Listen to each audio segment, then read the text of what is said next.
Hello, Supernatural Explorers.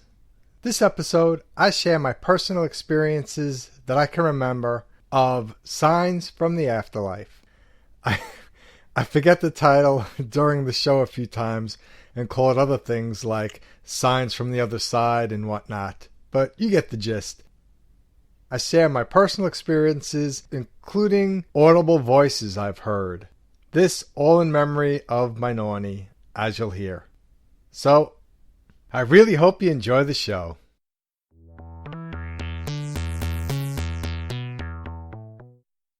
Hey everyone, welcome to a special episode of the Supernatural Explorer. It was just Halloween. It's now All Saints Day. It's like 1 o'clock in the morning. The wind's howling. It definitely seems like an appropriate night to have a special about connecting with spirits from the other side.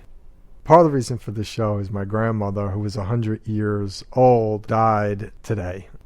And this may sound weird to say, but I'm very happy for her. My grandfather died decades ago, and ever since my grandfather died, she's been wanting to be with him. And she had dementia. And so that she gets now to go and be free and be with my grandfather, that's a bittersweet moment. Sad my grandmother's gone, but that she's with my grandfather and free of everything, I'm very happy. And by the way, she was known to me and all its grandchildren as Nonni. Nonni the Great. My last grandparent to go to the other side. And now when I go, they'll all be waiting there and it'll be good to see him again. But I was thinking about her and how I sometimes connect with spirits on the other side. And I was thinking, maybe I'll try connecting with Nonni tonight, because I don't often do that. I'm usually connecting with people that I hear and other things. Let me see how Nonni's doing, because before Nonni crossed over, before she died today, as I mentioned, she had dementia. And I was curious, do people with dementia, are their bodies physically here, but are their spirits kind of somewhere else? Maybe their spirits go off to heaven and just like a shell of them is left here. Or are their spirits inside their bodies somewhere, but they just can't seem to come out the way they used to? They're somewhere else. They're resting somewhere. And so I was curious with Nonni. So I checked on her once from a distance. I merged with her energy to feel where I would feel her and if I would feel movement or just stillness. And it honestly felt a lot like she was just sleeping, resting, very peaceful, but definitively inside her body somewhere. So it wasn't my fantastic view, at least in her case. I can't speak for everyone. It wasn't as even the child in me wished, who likes to believe in magical things, that she was off already in heaven and just her body was here for whatever reason. And it wasn't ready to move on. But no, she was inside her body. So now when I connect with Nonni, I want to see in comparison to that. Now, some spirits I've connected with before who have passed over, recently passed over. Some of them, because of the way they pass over, I found are in like a sleeping state. Feels like they're sleeping. I know for a fact they're deceased and have moved on. But when I connect with their spirits, it's like they're sleeping. And some spirits I've checked on, sleeping for, I can only go by our time, weeks. What I say is just for each specific experience. I don't want to sound like I'm making blanket statements. So if I make a statement about one thing, it's not a statement on everything. So one of the people I felt who was in this state of like kind of sleeping for weeks was someone who had committed suicide. Does everyone who commits suicide go into this kind of like peaceful state because life was just a little too much for them? And so they rest when they get there? I don't know. I can only speak to what I feel. And then even what I feel, I don't question it, but people should question everything and see where it resonates with them. I'm just providing one person's example of things, although I wholeheartedly believe what I believe.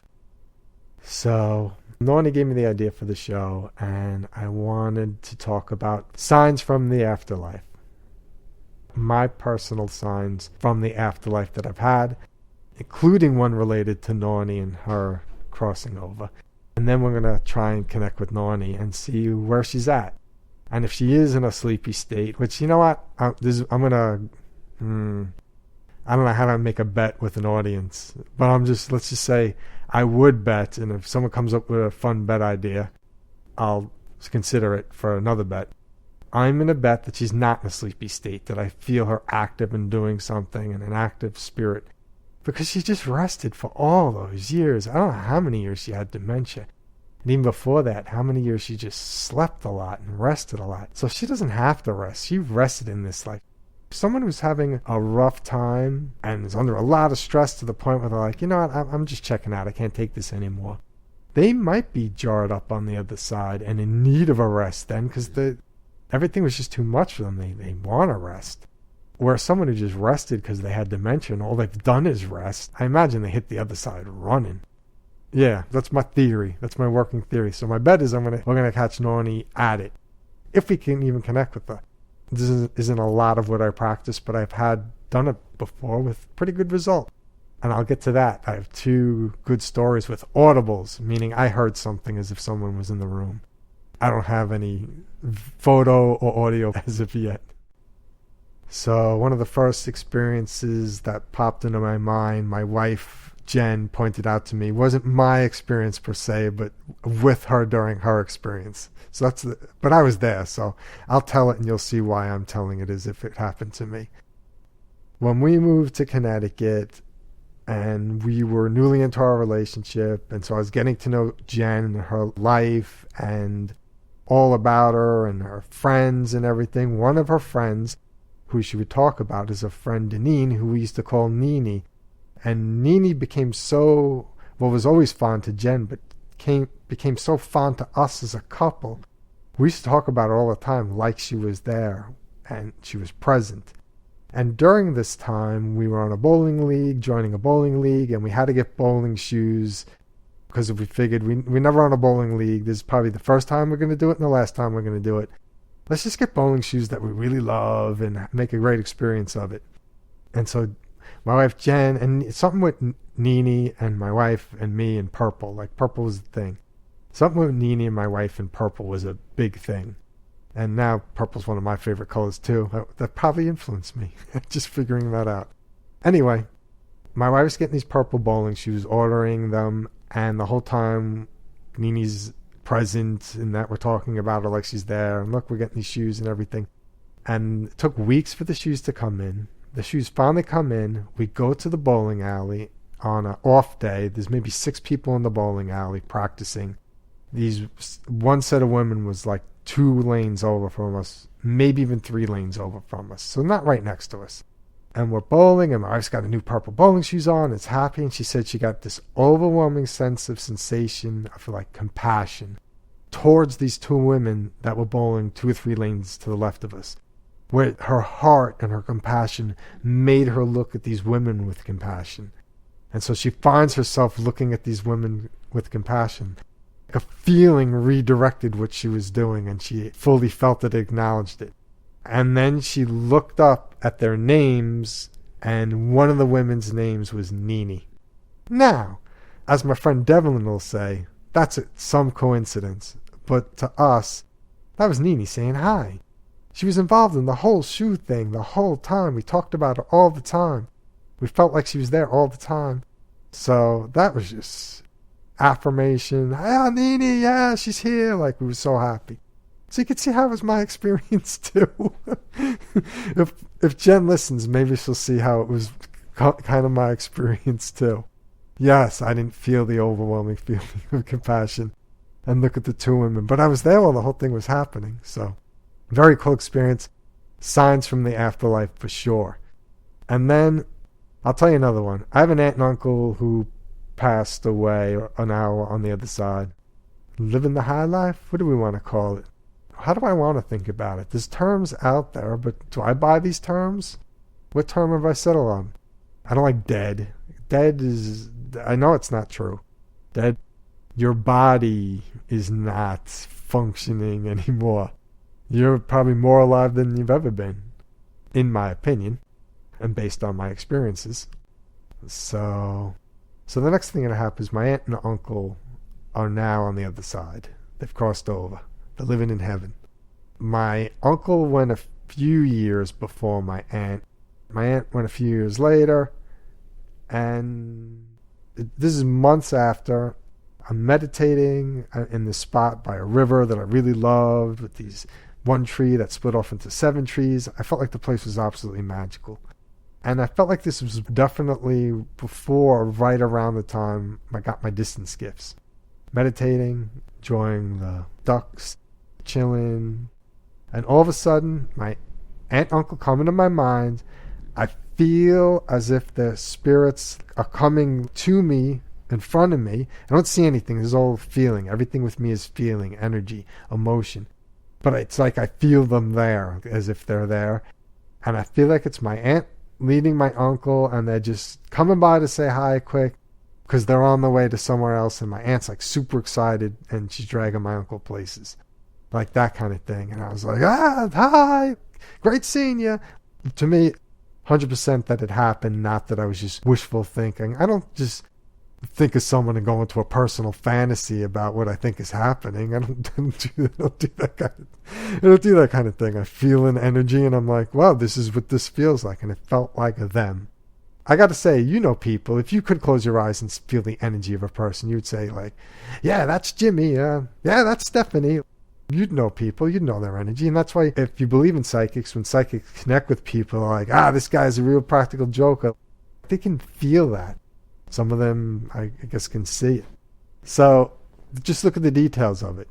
My aunt's leading my uncle, and they're going off places. I don't know that about them. I don't know, did they like to go traveling a lot? Did they go on a lot of adventures? Like, I don't know that part of them. Would my aunt be leading? Would my uncle be leading? Like, how would it go? What would it look like? I didn't know that facet of their personalities. So my cousin comes to visit, say a month or 2 later, and I feel good enough to share this. And I'll tell you what I mean by that. And this is, I'm going to share my journey as I'm going a little.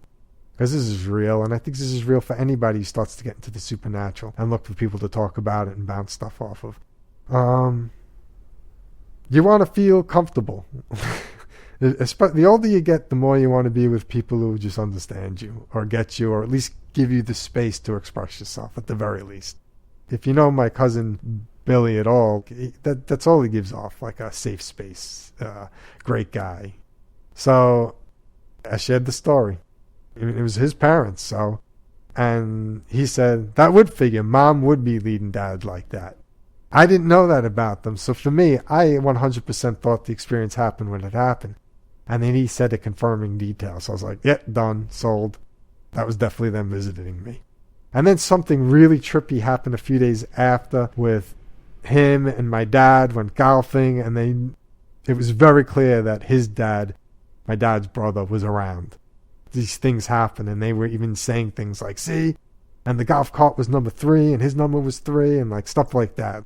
Where they were clear. So I bring a story to them about Aunt Janet and Uncle Bill being around, and they then have experiences of Uncle Bill being around. So that's pretty cool stuff. Now the 2 things I ever heard, which oddly enough, the 2 things I ever heard were while I was connecting with spirits of people who have moved on. One of the first times I connected with the spirit that moved on, it was someone I was very fond of. I thought was a uniquely special person on this earth, a blessing and a gift. So this person crosses over, and the night they do, I feel like I'm connecting with them, and it's undeniable. And then I feel like I'm getting messages and I'm writing them down. And then I notice it's like I notice what I'm doing when I'm in the middle of it, and I go to stop myself as if to say, what am I doing? I'm not going to write this. What am I doing? And I hear as clearly as someone physically right in my ear and a little upset with me say, no! As clear as anything. And I was like, all right. And I just went right back to writing. Because this person saw that I was doubting and the level of the doubt and the slippery slope of doubt I was going down, and I heard a physical no. I've only heard one other thing ever of that clarity. So that was one. Yeah, big fan. Big fan of them when they were here, big fan of them on the other side.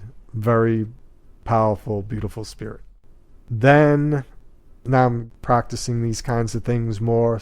Still mostly connecting with spirits of people here. I follow signs, I follow my path. My path just doesn't lead that way. It leads towards where we're at, which it seems to be tending more to this moment towards Sasquatchy and UFO types of things. So, as guided seemingly by Mary herself, if you want that explained, listen to episode 1, part 1 of Site 7. I talk about the Mary Sasquatch tie-in. That's interesting. I come from the spiritual, a background of the spiritual, everything spiritual. And the spiritual is leading me to the paranormal and the supernatural. That's fascinating to me in and of itself. That speaks volumes in and of itself. That's really like a prize just to be unwrapped and unwrapped and unwrapped, a present. So I love that. So I was given a gift, but unlike my past where I've sometimes given gifts of certain things and then just rode the gift for what it was and didn't put any extra effort in per se, this gift I put all my effort into, all of me into. I'm just going to go there. Let's be real. I can and have underlying energy that people might identify as mania. But mania is misunderstood. Mania is just too much energy. You could say it's extra. But balanced mania is a gift. Balanced mania is almost like limitless energy. If it's balanced. If it's unbalanced, I've seen what it can do to people. I've seen what it can do to me. Luckily, most of my life it's been balanced. So I now say I have the blessing of mania. But it's not really mania anymore. I want to call it mania because I don't like that they give mania a negative thing. I know mania is tied with negative things. Anyway, so my second experience is now I've been working on my gifts for a while, really honing my skills, but still spending most of my time in the supernatural, paranormal, and with spirits of living people. But one of my faves passes and crosses over to the other side. Father Amorth, the leading exorcist for the Roman Catholic Church, I believe, who's in Rome. And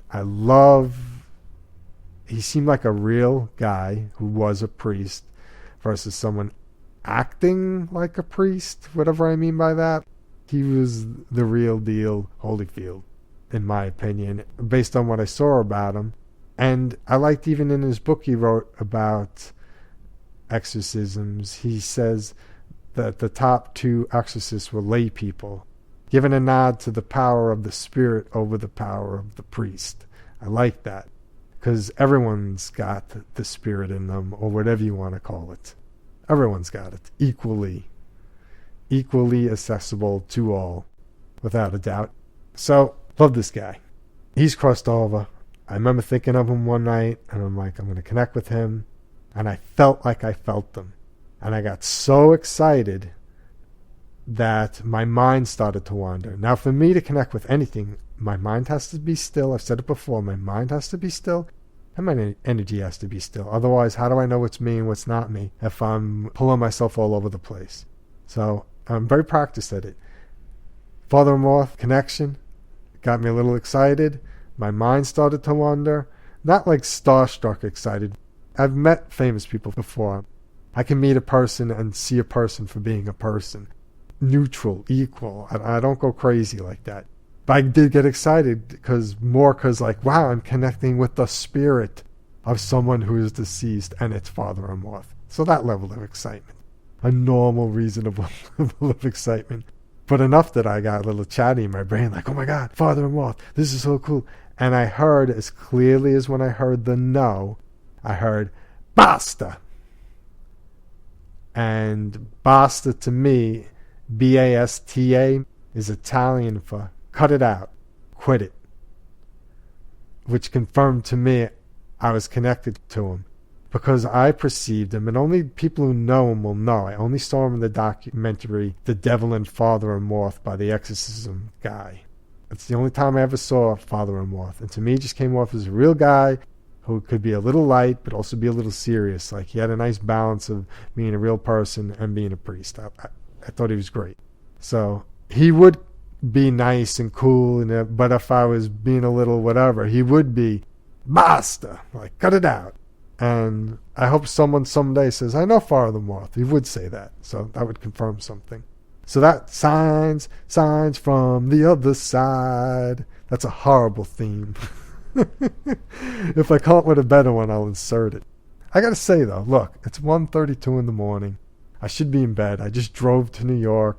We're going to Jen's cousin's wedding. So I should be in bed, but I really wanted to get the show out. It just seemed perfect. And it's a tribute to Nonni. So there are these people who have been, I'd call them like family to us our entire lives. The Lundys. Love the Lundys. I don't see them anymore, but to me, in my heart, they'll always be in my life, in my heart, forever. And Lisa, who's my age, the last time I saw Lisa is when my grandfather died. Let's call it 20 years ago. It may have been longer, maybe, but just to me, it feels like he's been gone decades. That's the last time I saw her. I don't see her a lot in my dreams. Last night, I had a dream that I saw Lisa, and her mom was there too, but she was maybe getting a drink or something like off but I knew her. I had the sense that her mom was there, and Lisa was there, and I was happy that they were both there. And I remember seeing her, I'm like, hey, Lisa, how's it? And I probably was even going to say, I haven't seen you since my grandfather's funeral. That would have been what I would have said, because that's something I say to people when I don't see them in a while. Hey, I haven't seen you since, and it's just something I do. I guess that's one of my things I'm just realizing. I would have said that in the dream. I didn't say that in the dream, but I was like, oh, what are you doing here? I didn't know where here was either. I was just like, oh, what are you doing here? Good to see you, And then the dream faded into something else. And I even forgot the dream until my dad called me to tell me my Nonni died. And Nonni and Grandpa, husband and wife. So the last time I see Lisa is when my grandfather died at his actual funeral. The next time I see Lisa is in a dream, and it's the night before my Nonni dies. Yeah, that's a coincidence, but that's some coincidence, if you ask me. Maybe we were in a room at the funeral home. I didn't look up to see where we were. That wasn't it. I feel like I was given enough of a nugget. I tied it all together for me. Oh, we're at it now. Enough talking, you could say. Time to walk the walk. We're up to date. I've told you my signs from the other side. My experiences of signs from the other side. Signs from the afterlife. These are my experiences of signs from the afterlife. If I have more personal experiences, I'll do another show on it. So let's get to it. Let's check on Nonni. Let's see how Nonni's doing. And then I'm going to put a bonus after Nonni, because I think due diligence requires that we do check on one person, other person. If you're following the show, you know who else I'm checking on next. Let's do Nonni first. And this is great, because I haven't seen the Nonni I know in years. I saw my grandmother weeks ago. Nonni. Her inside her body, but kind of in there somewhere so far that her personality wasn't coming out a lot.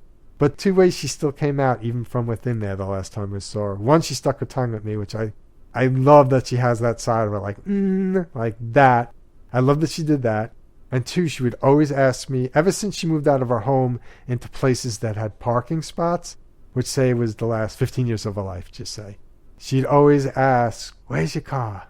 Where's your car? Where'd you park your car? Oh, it's okay. Okay, it's over there. All right.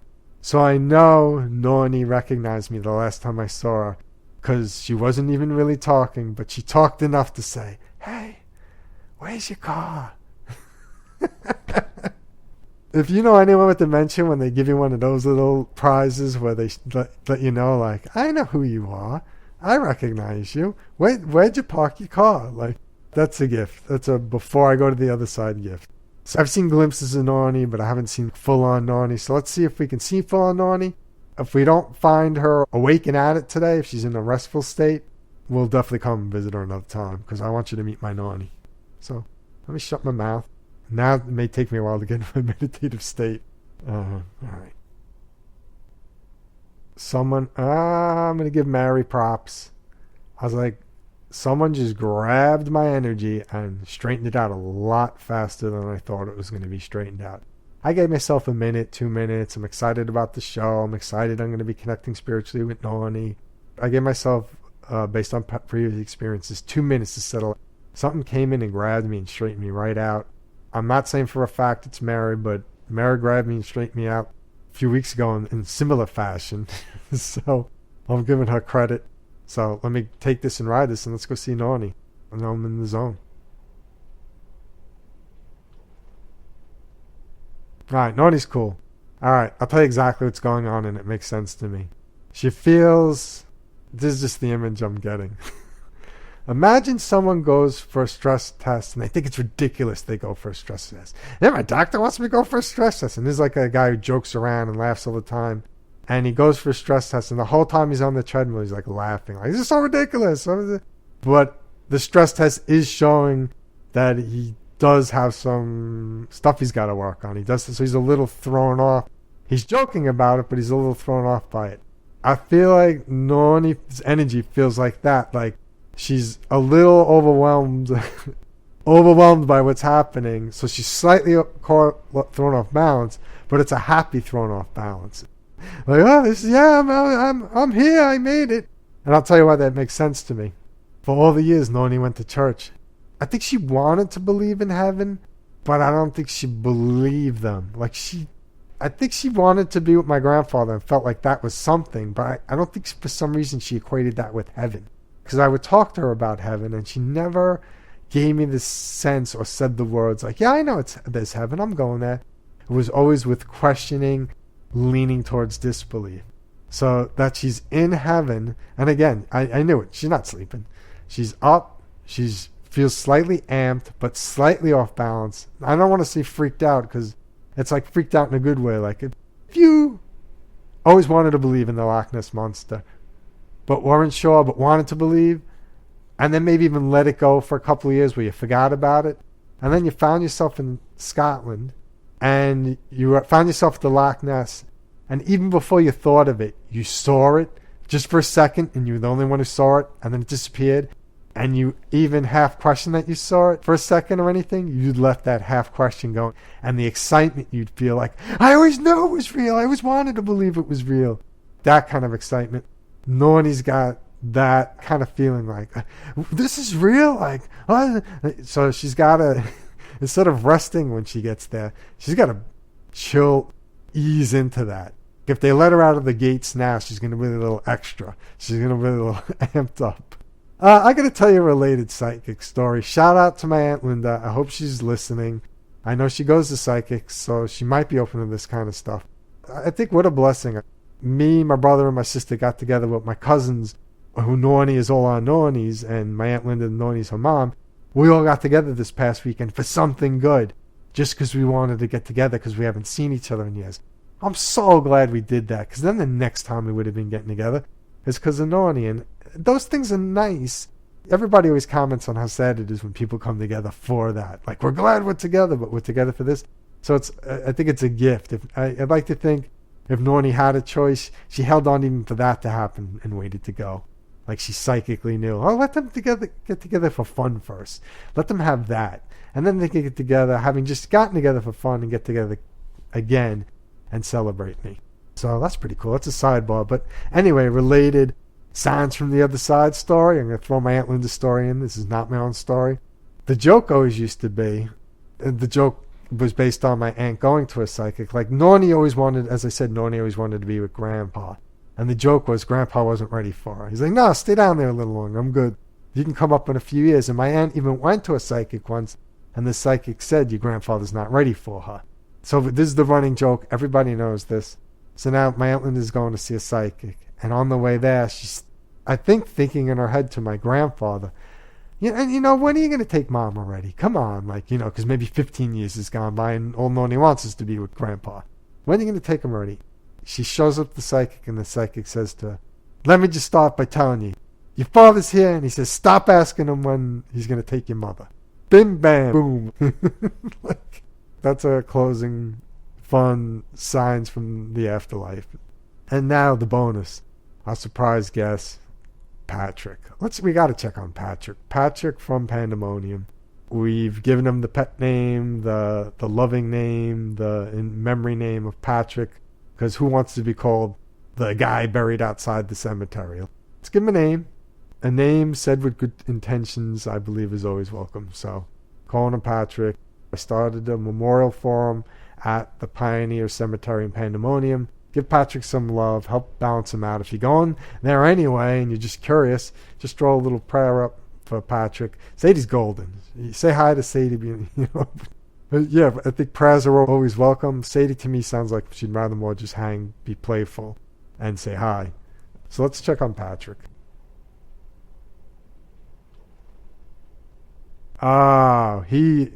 He is doing really well. I still feel his energy in the lower parts of his energy structure, but the energy feels very steady. That I haven't checked him in a number of days, and his energy feels like this. He's learning how to balance. So Patrick's doing great. So I'm happy to see that. So that's the show. I hope you enjoyed it. If you have experiences to share, I'd say go to the person I listen to most who has shared experiences is Tim at Strange Familiars. I'd say share them with him. Believe me, if I run into you at a party and I know everyone and I don't know you, but you want to talk about this stuff, I will probably talk to you the whole entire time and not talk to the other people. This is what I'm on about. I'll be polite and say hi to the other people, but this is on about. So it's not like I don't want to hear everyone's story. But for my podcast, right now, at this moment, I'm feeling moved to do exactly what I'm doing. I really hope someday it opens up to talking to people about their stories and maybe even looking into things more for people. I don't want to leave with nothing. Yeah, because if people have stories, I want to leave something. Like I want to be interactive. So how can I be interactive? Let's do it this way. If you have a place in Lancaster County, Pennsylvania, or its surrounding areas that you know of, either by living in the area and or just knowing through reading, if you have something you want me to check out, hit me up on Instagram, TheSupernaturalExplorer, or email me at TheSupernaturalExplorer@gmail.com. Hit me up if you know of a place that you want me to check out that's known, like this place is haunted. If I don't hear back from anyone, I'm leaning towards Chickies Rock. I'm 20 minutes from Chickies Rock. I heard on one podcast, at least, that people will argue it's the most haunted place in Pennsylvania. So, Chickies Rock from a distance. If I feel something in Chickies Rock from a distance, I will then divide Chickies Rock at least up into 3 areas, and then I will scan those areas, and if I feel energies that are similar to what I feel when I ask to feel a spirit, if I feel the spirit also kind of existing in one of those areas, then that's the area I will go to. If I go to Chickies Rock and I feel nothing, who wants to hear where nothing happens? And if people believe in an area and people having experiences in the area, who am I to say the area has nothing? And yeah, so you probably won't hear those episodes. So if you ever ask about a place over and over again and wonder why I'm not doing it, consider that I may have done it, may have felt nothing, but don't want to go on the record for saying I felt nothing there, because I don't want to. That's just my opinion. That's just my view. That's just what happened for me. I don't want to taint the place for anyone if they have experiences there. So that is the show for tonight. Thank you all for joining me on this post-Halloween, All Saints Day memorial for one of my favorite people of all time, my Nonni, who's finally over with all the other people I love over in heaven and doing well so far. Very happy. All right, take care, everyone. Until next time, peace.